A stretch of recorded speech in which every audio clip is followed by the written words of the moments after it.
Good evening and welcome to our 8 p.m. Monday show. Thank you so much for coming along. And I think this week we actually are going out over on the Facebooks, we're on the YouTubes, we're on the usual then we've got the other free speech platforms such as Getter, Rumble, and of course X. Don't know about you, but I think I kind of have moved it on a little bit from the days of Twitter. I'm beginning to talk about X, not just essentially, just almost exclusively Twitter. So I suppose Elon Musk is winning in that regard. The rebrand is underway. But anyway, I hope this one finds you well. And as is always the case, there's just so much stuff to talk about. I mean, we really do live in the Chinese curse is, may you live in interesting times.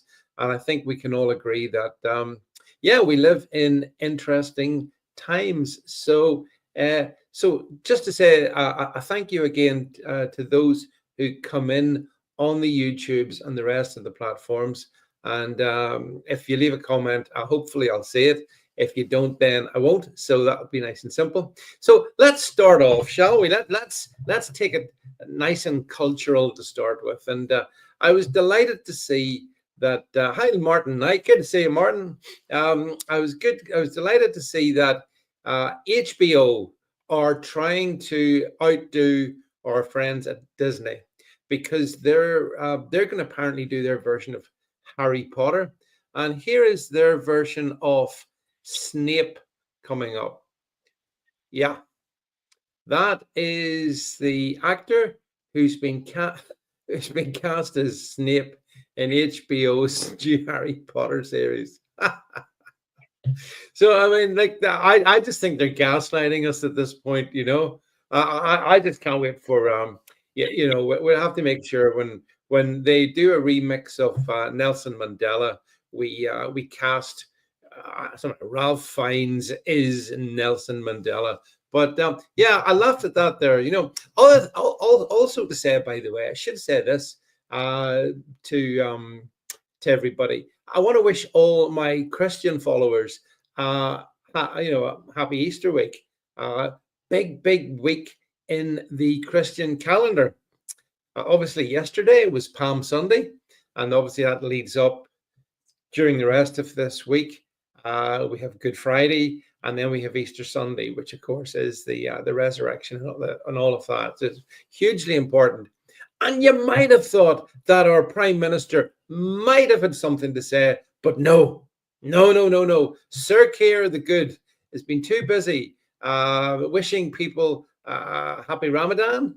Then he wished our Sikh friends a happy celebration. And actually, the one today that kind of stunned me a wee bit was he wished, the government wished Happy Bengali Independence Day. Did you see that? Happy Bengali Independence Day, an official post from the government. And I'm thinking, this is strange. So the government is going out of its way to reach out to all kinds of different faiths, none of which are indigenous to the UK. Christianity is indigenous to the UK, and I'm afraid there's nothing for the Christians from our care. So I wonder what you think of that. Do you think? I think it's like hyper gaslighting from this government. It's like, we're not going to mention that. They didn't mention Mothering Sunday there the other week. They didn't mention that, and now they haven't mentioned Palm Sunday. So these are, important dates for us. And you would have thought that a British government might be interested in highlighting that and giving that a bit of attention. But no, it's Happy Bengali Independence Day. So there you go. Sometimes I wonder if I'm actually living in Britain or somewhere different. I don't know. But anyway, what I do know is that there's been a big furore over something that happened in one of our prisons. Now, I'm sure you will have seen this story, but I'm just going to bring up, this is, if you want to get the details in this one, it's over on my my Substack. and it's basically my argument for bringing back the death penalty. And it concerns this guy. If we can just bring it up to just the first paragraph. This chap here, yeah, Hassan Abidi, you know, English guy. There he goes, Hashim Abedi. And our Hashim was convicted of terrorism, plotting with his brother Salman, who blew himself up at the Manchester Arena bombing back in 2017, I think it was.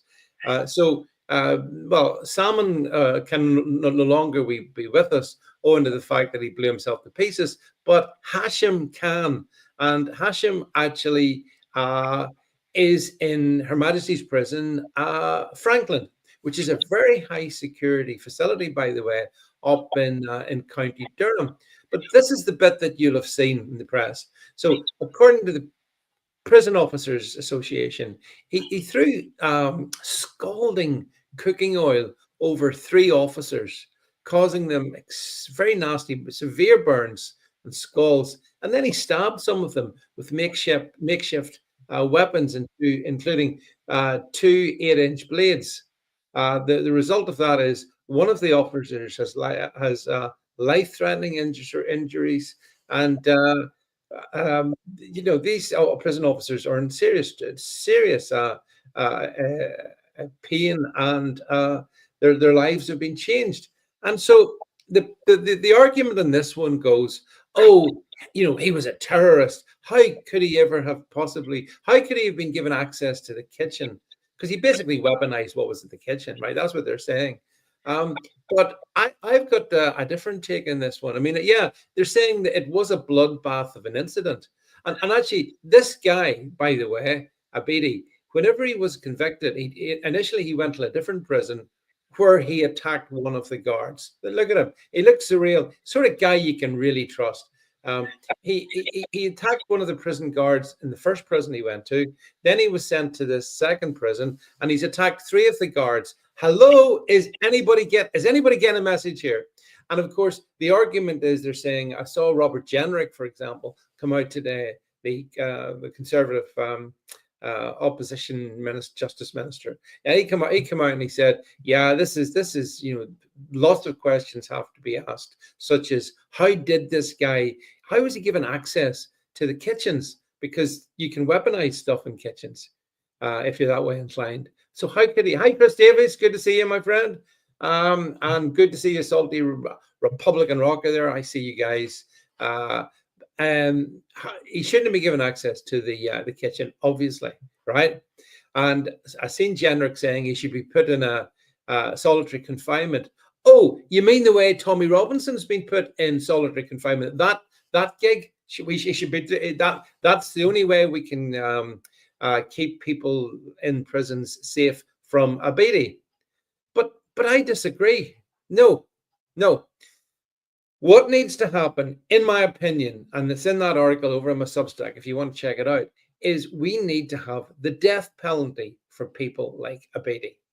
This guy is not going to be rehabilitated. This guy's not going to turn over a new page. This guy is not going to suddenly waken up one day and think, oh, that was so wrong what I did. That's not happening. But instead, he's put up in prison at your expense if you're a British taxpayer.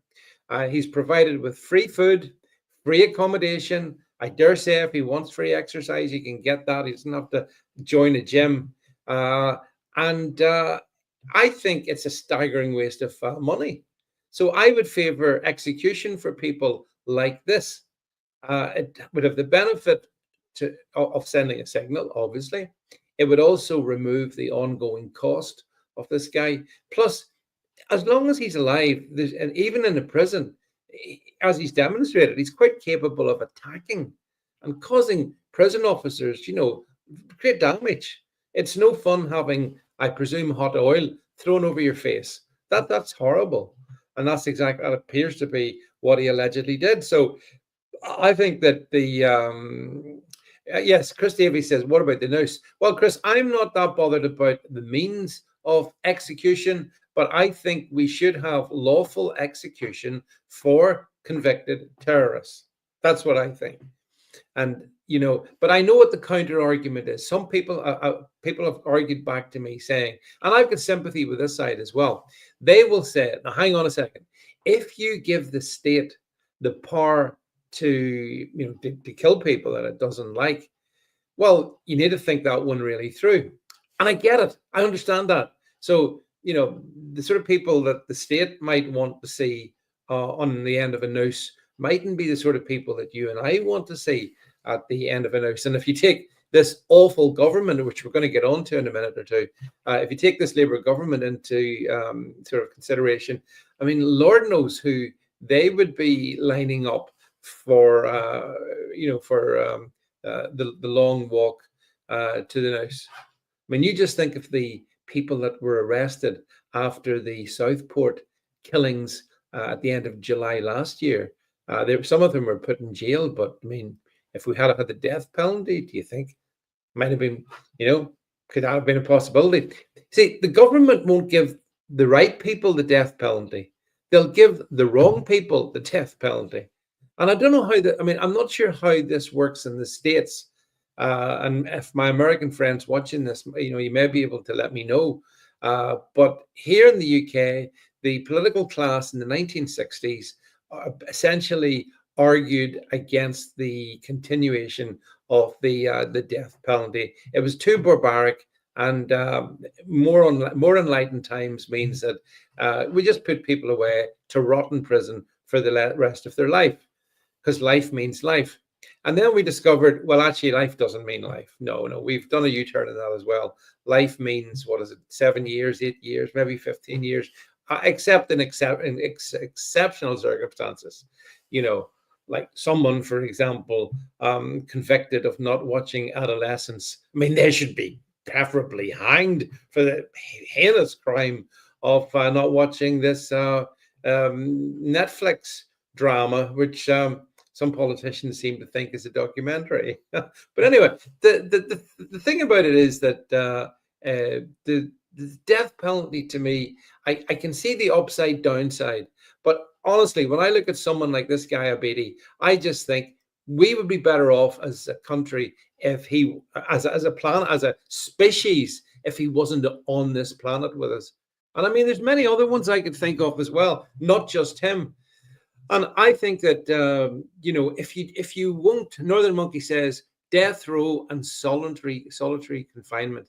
They want to appeal. They have up to 5 years. Yeah, well, yeah, okay, Northern Monkey. So fine, then let's do something like that. There have been people, and there are people in our prisons as I record this live, and frankly, honestly, I just don't see the point in keeping them alive. But yes, let people have the appeal. Northern Monkey, I agree. I don't want anyone innocent to be executed. But a baby, I mean, this guy they were chatting about, when he was put on trial for this back in, I think it was 2019, he didn't even put up any defense. Didn't have anything to say. So guilty as sin. Guilty as sin. And I'm with you, Chris. The British people were conned. We gave up the death penalty on the understanding of life in prison. And then what happens? They come along and they say, well, life doesn't necessarily mean life. We have to show some leniency. And what's leniency? Leniency, 50% discount of your sentence. I mean, justice in this country is an absolute joke. And we're going to talk about that with regard to British policing, which continues to stagger me. We're going to chat about British policing as well. But and Canadian Mom says there in Canada, violent crime is up over 50% since 2015. Yeah, well, you see, this is what happens when the rule of law and justice collapses. But I mean, here's the thing. Yesterday, hello, James Jameson, by the way, good to see you. Yesterday or today, the Home Affairs Committee said that they had investigated the the riots or protests that took place in the aftermath of the Southport killings of the 3 little girls, right? and they decided, having investigated, there is no evidence of two-tier policing. Did you see that? No evidence of two-tier policing. No evidence of two-tier justice. We are being absolutely gaslit in a way which I don't. I mean, I've been doing this stuff for a long time, and I've never felt as much as I do at the moment that the government that we have is almost completely detached from reality, as we'll talk about in a minute, because we're going to talk about British Steel. Um, it's really like that. And again, my good friend Chris says here, the police have gone rogue and are not to be trusted. This is the problem. This is the absolute problem. You've got a judiciary which we can't trust. We've got police forces that we can't trust. We've got politicians that we definitely can't trust. And actually, when you start to think about it, you see the entire establishment, all of it, you really shouldn't trust it, you really shouldn't. But in the case of this guy, Abedi, I would like to see the death penalty brought back and people like him given it. And, it also would have prevented one of the biggest betrayals of justice in my lifetime. And that happened back in, I think it was 1998. And you will remember back in 1998 or 99, round about then anyway, as part of the peace process in good old Northern Ireland. Well done, Rory McIlroy, by the way. The terrorists were all released. The convicted terrorists were released from prison. Murderer upon murderer traipsed free from different parts of the political spectrum. Couldn't care less. I fundamentally disagreed with that. And had we had the death penalty back then, they wouldn't have been they wouldn't have gotten release because they wouldn't be on this planet. And I think back up to those days, and whenever I saw murderers released and the media celebrated as their victims were betrayed. So I think about that being a horrible thing, and I think about the likes of these prison officers who have had their faces and bodies scarred by this guy, and the best that the politicians can come up with is, oh well, we'll put them in solitary. Well, that's not good enough. It's too weak. I can't be the only person who thinks that the justice system in this country is weak as hell. Yeah, I mean, James Jameson says the government, judiciary, police, education, and their water carriers in the MSM. Yeah, absolutely right. Absolutely right. It's all linked. Obviously, we're very clear in the fact that it's linked. But there we have it, my friends. Anyway, I think there's a good argument to bring back the death penalty. I think the fact that we won't do it is weak, really weak. And I think the only people who benefit from that weakness is convicted terrorists and murderers and killers. So, I mean, I've argued that the groups that I would like to see executed would include, child killers. I think that's a particularly egregious crime. I think if you kill a child, I think that's it. Game over. Once it's been proven, and we have means of proving these things now much better than in the past, then I think you should get the old, noose treatment. Yeah, Canadian Mom says Trudeau let in a guy from ISIS that was on the video. Yeah, shocking. Shocking, Canadian Mom. But, the thing that bothers me most about Canada, by the way, is it looks like you're about to replace Justin Trudeau, Justin Castro, as his friends call him, with Mark Carney. Mark, I'm the ultimate globalist. Carney appears to be the next prime minister of, or he may well be, from what the polls are saying, the next prime minister of Canada. And that's not going to work out well either. So this is what Gordon Brown got him upset about there yesterday. He was writing about the fact that Donald Trump is changing the world. He's removing the new world order. Good, Gordon Brown. We want the new world order crushed, removed, every aspect of it exercised. That's what we need. But yeah. So anyway. Let's move on to the next story I wanted to tackle. If we can bring this one up, Jed, I think that's the one. Yeah. Oh God, you can't have missed this if you were in the UK in the last number of days.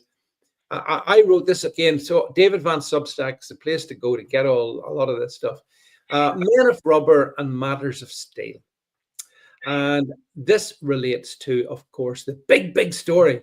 There you go. There's the Scunthorpe Steelworks, looking charming, absolute, aesthetically gorgeous.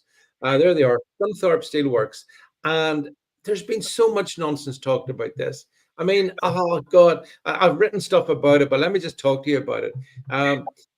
This enterprise in Scunthorpe loses £700,000 per day. £700,000 per day. So over a 12-month period, that's about $250 million. Okay, $250 million. Now it employs 2,500 people, and obviously we all care about their works and their jobs and all of that. But this is a loss-making enterprise. So it's owned by, and then this is where it gets even worse. It's owned by a Chinese company. Yeah, Jinka, which I thought, is that not like a game? Or that's Jinko. Anyway, Jinja, or is that Ginger? The company that owns, the Chinese company that owns it. The government moved the other day. Oh yes, we're going to get to where it's loss making. Yeah, we're going to get to where that. Yeah, but it is loss making, and the government had been in recession, and then on Saturday, the Labour MPs, they all went for one day only. Parliament reopened, and they all came down and they all voted through this extraordinary additional legislation, which means that basically the government's taking control of this steelworks. Yeah. And I don't know if you guys saw it. It was all over social media. Absolutely coordinated through Labour Party headquarters. All these Labour MPs with their smug bovine faces saying, well, I've gone down to London and I've saved British Steel. Yeah. Have you seen them? There's hundreds of them basically posting the same tweet, basically. Oh no, not this is definitely not one of them, but although it could be. So they're all virtue signaling. We've saved British Steel. Take that, you Tories, and take that, China. And I couldn't help but be disgusted at the cynicism of it, because, as has been pointed out by Jed here, the reason that there's several reasons British Steel loses a ton of money. One of which is it's a globalized market, and you can very cheap. This is look at this. Labour is securing British Steel. What are you securing British Steel from, and at what cost? So it's British Steel is doomed because of net zero. The net zero ideology that drives this British government means that, as I put it in a different article, you can have net zero, or you can have there's another virtue signaling. Look at them; they all came down to London on Saturday to get the get the PR shot. Look at this! I'm saving British Steel. I'm so proud. Oh my, be still my beating heart. So Chris Davis says we're okay. Rachel Reeves spent her early days making virgin steel. So the net zero thing, right? So making steel is highly, a lot of energy is used in making steel, right? So the UK has, I think, the most expensive energy costs in the Western world, 3 times that of the States. So can someone tell me, how can you have British Steel actually making any money when its cost base, because of the energy and the intensive energy requirements, how can it work? It cannot work. You can have net zero, or you can have a growing economy, but you can't have both. And this is where, I mean, Ed Miliband, but Stormers is bad. Keir Starmer is every bit as bad as mad Ed Miliband. They are determined to push. This was another one that I put up here. This is another article here, just highlighting this very point. You cannot have economic growth and net zero. But, net zero means zero growth. This is what I said. I've written an article about it. because you know, if you think about it, I mean, it's all very well having all this stuff, renewables, renewables, renewables, but uh, you can continue reading that post for free, courtesy of me. It was not very kind of me, uh, but it doesn't make sense. It's mad, mad stuff. Mad Ed Miliband is going to destroy us. Mad Keir Starmer is going to destroy us as well. So when it comes to British Steel, what are they doing? Oh, they've recruited new people to run it, and they've kicked the Chinese out. And Angela Rayner has secured the coke.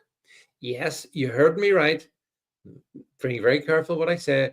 Angela Rayner has secured the coke. It's at Ellingham Docks, which is needed to keep the blast furnaces going. Because apparently in steel manufacturing, if these big furnaces, if they go out, then it's really hard and extraordinarily expensive to start them again.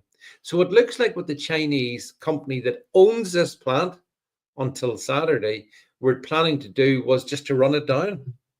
And they'll say we were doing that because we can't lose £700,000 a day. I mean, that's our loss.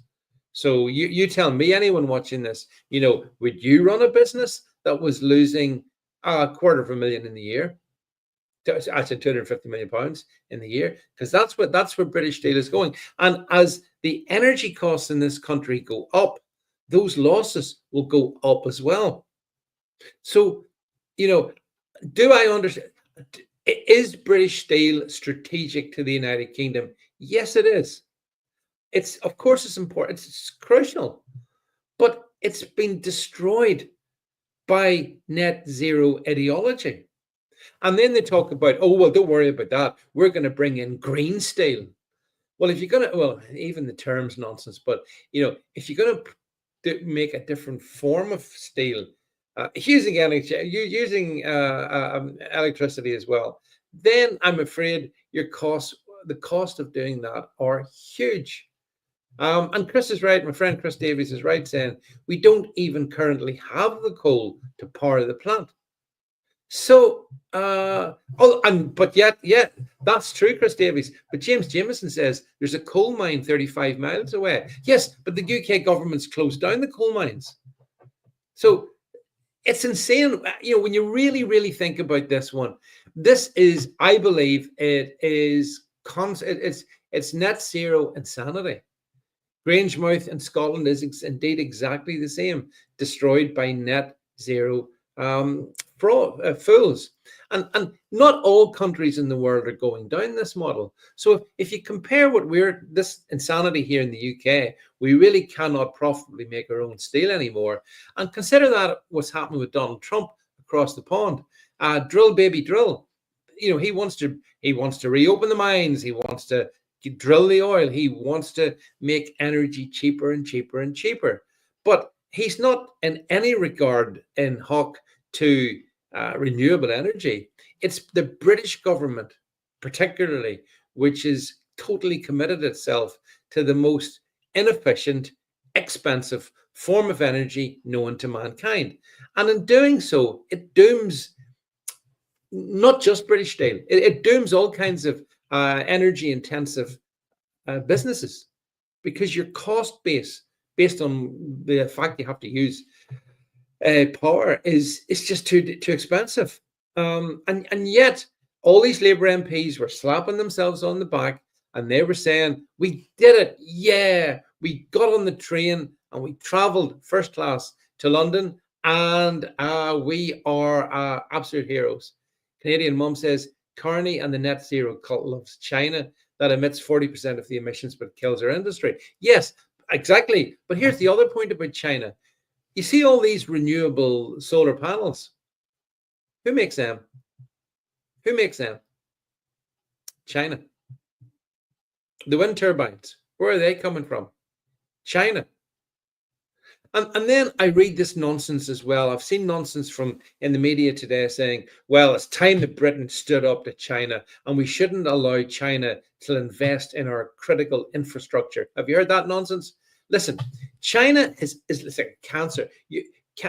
Look at the way in which China has, to a significant degree, degree infiltrated our universities. Look at the amount of Chinese students at British universities. Oh, David, but they're paying lots of money. Don't care. The fact of the matter is that this country, under the Conservatives, was sort of lukewarm towards China.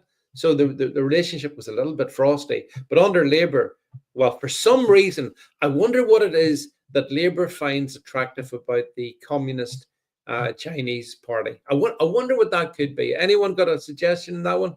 So the thing about British Steel is this is not going to work. And I don't care what these parrots were all saying on yesterday and on Saturday. You know, we've saved British Steel. You've saved nothing. The thing, what needs to happen is you have to knock net zero on the head. But in fact, you're doubling down on that. So you see how this one works. And this is what bothers me about this government, and it's a feeling I've had now since basically they came to power. It's like maybe they do it deliberately to disconcert us, but it's like I see the government saying we're going to save British Steel, and in the next breath, and we're going to have net zero. And I know, and you know, that if those two things do not work, they do not come together. So the government it's sort of gaslighting us. I think, pardon the pun, when it comes to energy, but at the same time, it's the government's posturing, saying we've saved all these great British jobs, but ultimately they won't. Those of you watching this have made all those great points. We don't have the coal. We do not have an energy infrastructure around us to be able to make our own steel. Unfortunately, now. Northern Monkey's right. Labour have a big red book full of empty promises and madcap ideas. And you know something? Although I was no fan of the Conservative government, but for the 14 years they were in power, there was some sort of, I didn't like them, but there was some sort of cohesion to what they were saying. With this lot, there's none. There's just none. Klaus Schwab says China is the best role model for the rest of the world. Yeah, well, that's what you see. This is why, and then I wonder what you think of this one. This is a bit maybe controversial. So the government is essentially going to nationalize British Steel. So in other words, they institutionalize the financial loss, and you'll pick it up as a taxpayer. But where does it stop? I mean, tell me, where does it stop? What about water? The water companies are losing a load of money, shed load of money. Should we nationalize them? What about the railways? Should we nationalize them? What else shall we nationalize? And you see, I disagree with nationalization. I don't believe that there's anything that the government does that the private sector can't do better. The private sector might need a bit of help. Yes, I accept that. There might need to be special things done. I accept that. The government could have put in place, the Conservative government could have put in place a rule that said that, British Steel could only be owned by a British company. There's things that can be done. Other countries do it. It's not a problem. But James Jameson's giving me other industries. Shipbuilding. Well, that's a good title for a song, by the way. James Jameson, shipbuilding. Is it worth it? Well, no, it's not. And, the oil industry. And I am pleased to say that I'm not the only person old enough here to remember when government used to run things, and they did it terribly badly. And the notion that Angela Rayner is going to decide the right amount of coal at the right price to go to this Scunthorpe site is hilarious. Look at or the industry manager. Do you really, minister? Look, I mean, it's so insane. I'm old enough, I have to put my hand up, to remember the 1970s. I was there in the 1970s. And there was two things about the 1970s. I thought the music was pretty good in the 1970s, actually. I have to say, I like music from the 70s. The second thing is that why ABBA? There's loads of things to like from the 1970s, but in ABBA I can think of a couple of very good things to like. And the fact that nothing worked. That was the other distinguishing characteristic of the 1970s.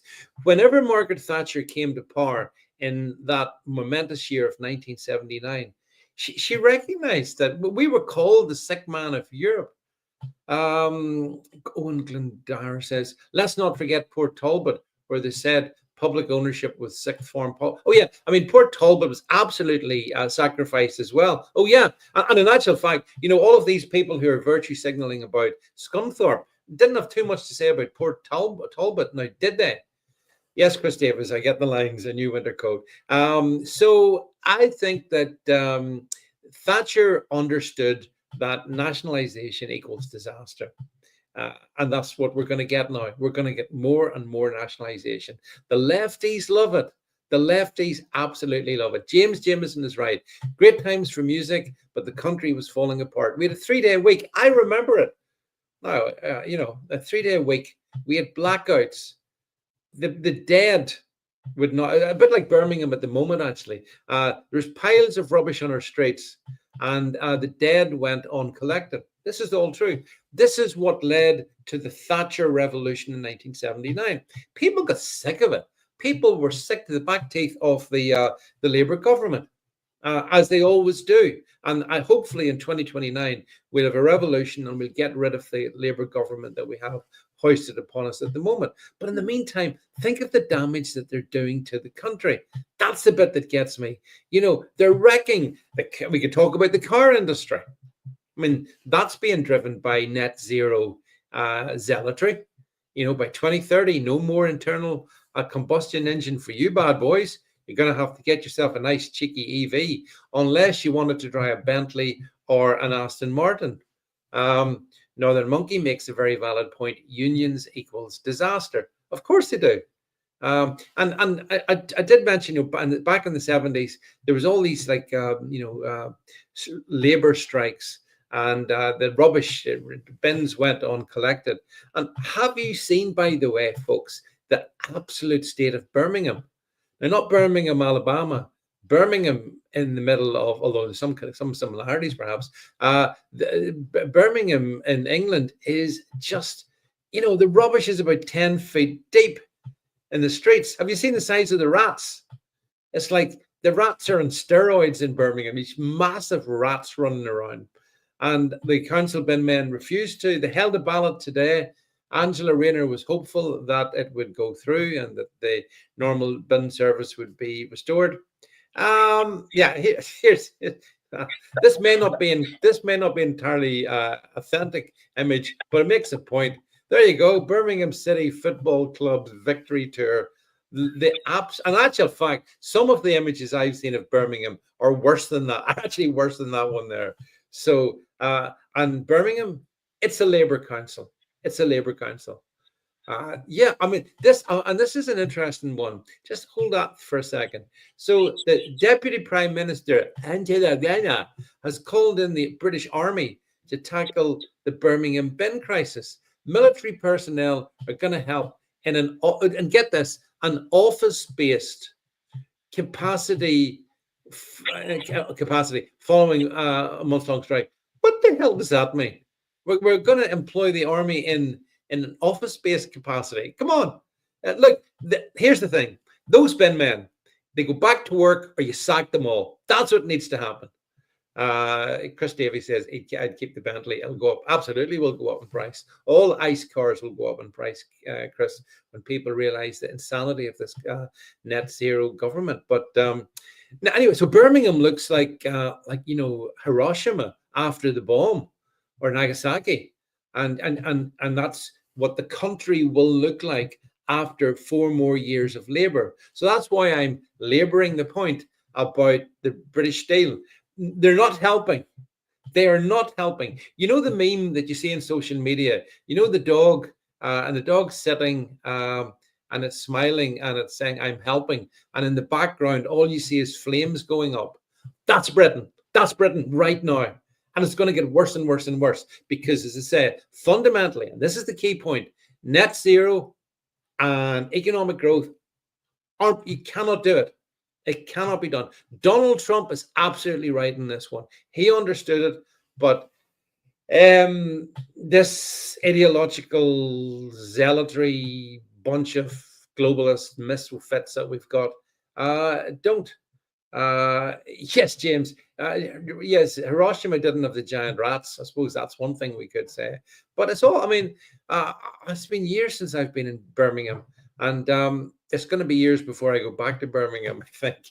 But I feel bad for the people of Birmingham because that council has bankrupted itself. So not only are your rates going up, you're having to pay more, but you're going to get less. And that's socialism. That's how it works. You got to pay more, you're going to get less. And if you don't like it, tough, because we are the masters now.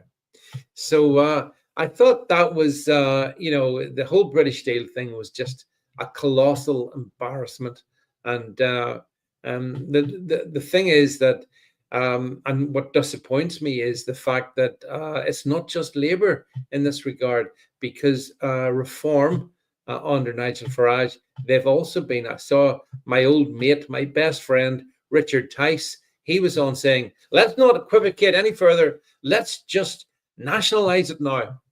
Okay, Richard, where are we getting the coal from? Who are we selling the product to? What is the cost of the product going to be?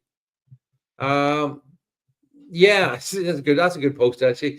Taxes are the price we pay for living in a civilized society. Well, I oppose living in that. No, I would dispute that.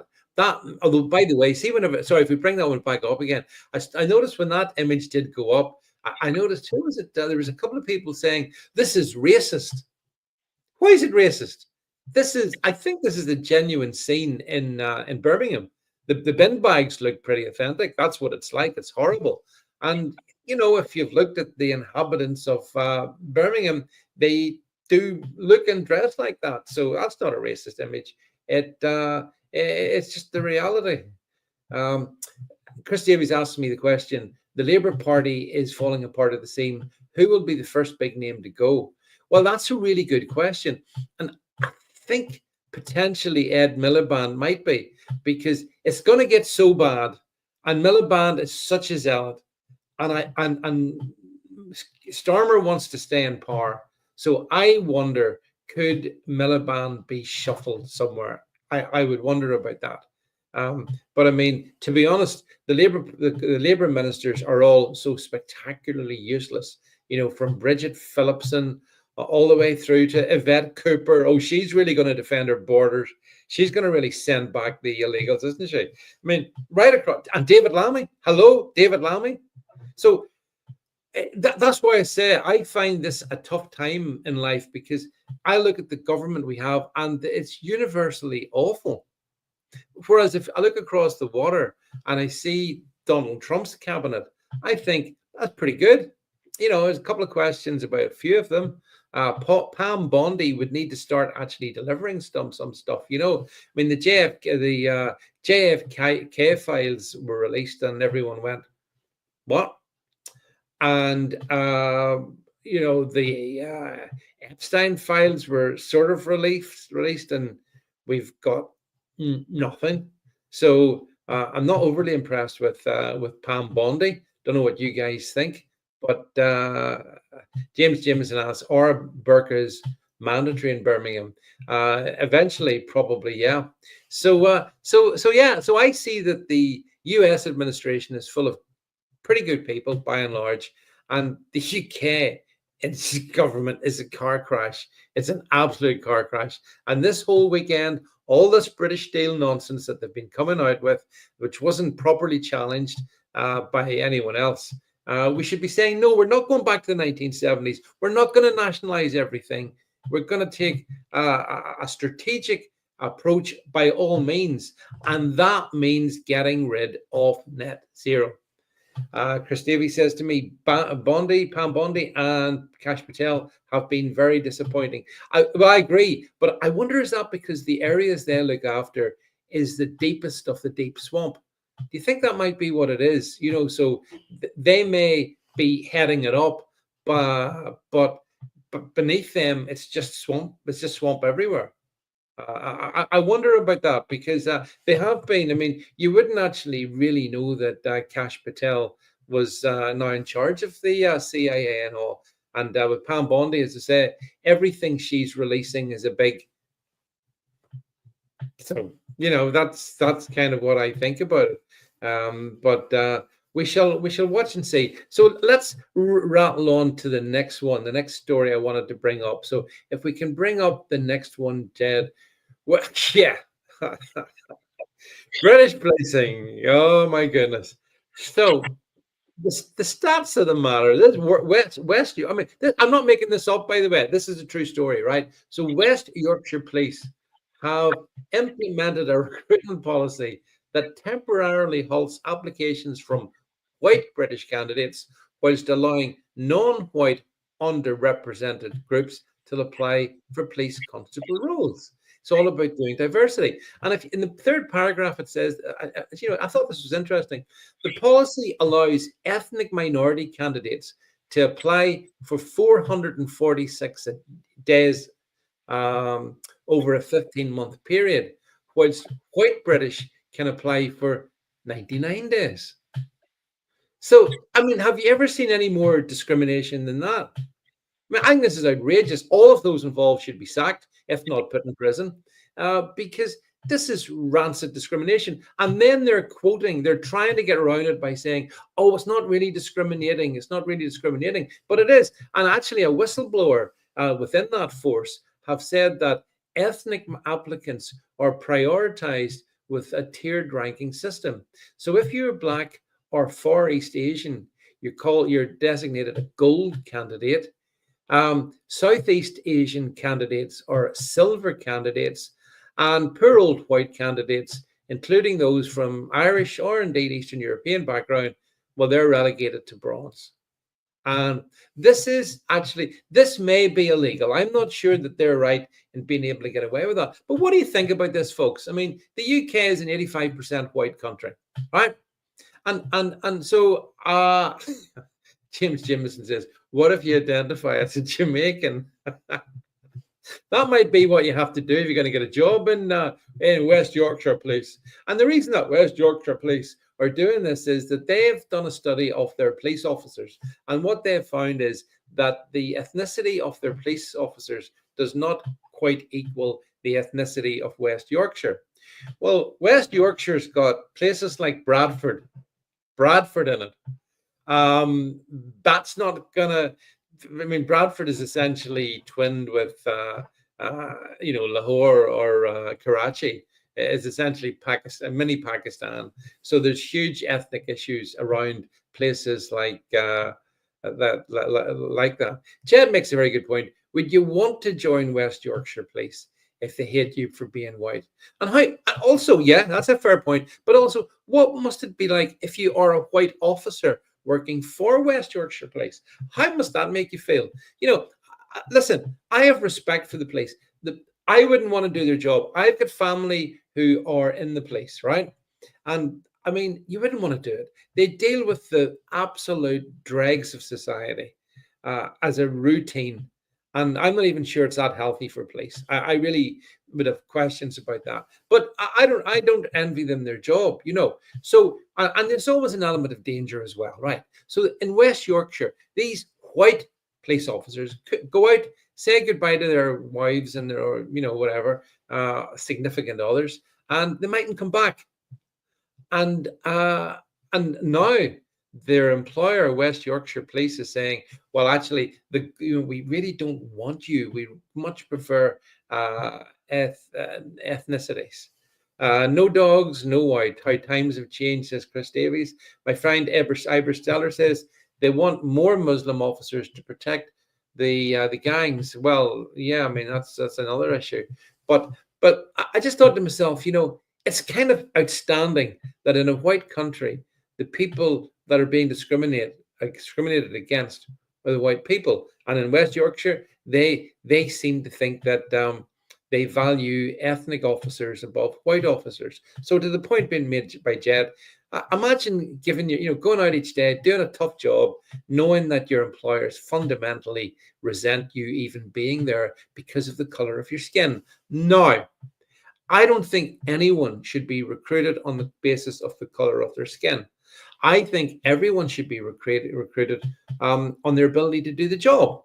If you're good at doing the job, it doesn't matter what your skin color is, and it shouldn't matter. Are you the best police officer possible? That's all that matters. That's all that should matter. But of course, it doesn't.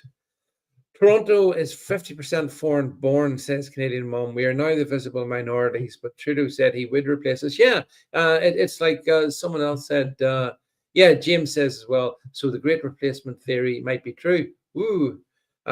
Nana lesbians, however, are most welcome, says James. But it is clown world that this is happening, and we should really be, kicking off about this because Iber says they also want 40% of our armed forces to be ethnic based as well. And this is all the woke virus, and it's penetrated right across the establishment. So in this case, into the police force, but it's also into the armed services. It's everywhere. And I think it's being driven by actually quite a small minority of people. I reckon if you ask the average person in West Yorkshire, if there's a crime committed against you, who do you want to deal with it? I think the answer would be, well, I want the person most capable. And they're not thinking, yeah, but what if they're not East Asian, or what if they're not, African? It's irrelevant.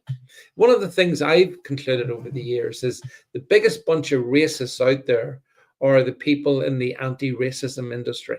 And it is an industry, by the way. They are the people who all they ever see is opportunities to advance their poisonous, toxic narrative. But that was you think that was bad, right? I think somewhere on my X page you'll see it today as well, Jed. I saw another story about Greater Manchester Police. Did you see this one? So we've been talking about West Yorkshire Police. Now let's travel down a bit and over to Manchester. And Greater Manchester Police, turns out, have also been there. They've got a recruitment campaign underway. And guess what? They want to recruit, and I kid you not, they're looking to recruit people who've got no qualifications and who don't maybe speak English. That's Manchester Police. And this is a true story. I'll probably write something about it tomorrow. But Greater Manchester Police did put this out. And it's the same logic. We need to increase diversity.